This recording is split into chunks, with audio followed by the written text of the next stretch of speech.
నమస్కారం. నేను మీ Shivshankar.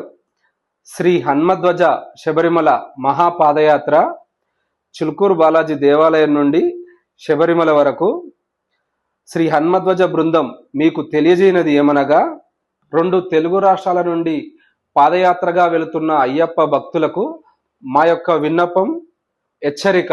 Radium jacket, battery light మీరు ఎంతసేపు అయితే నడుస్తారో అంతసేపు మీ దగ్గరనే ఉంచుకోగలరు. ముఖ్య విషయము, మీ యొక్క సెల్ ఫోన్లు, ఇయర్ ఫోన్స్ మీరు నడుస్తున్న సమయంలో ఎట్టి పరిస్థితిలో మీరు యూజ్ చేయకూడదు. మీ క్షేమమైన రాక కోసం మీ కుటుంబ సభ్యులు ఎదురు చూస్తున్నారని ఒళ్ళు దగ్గర పెట్టుకొని భద్రంగా నడవండి. మరి అతి ముఖ్యమైన విషయము, మీ ప్రవర్తన వలన మీ గురుస్వామి గారికి ఎటువంటి తలవంపులు తేకండి. స్వామి శరణం, స్వామియే శరణం.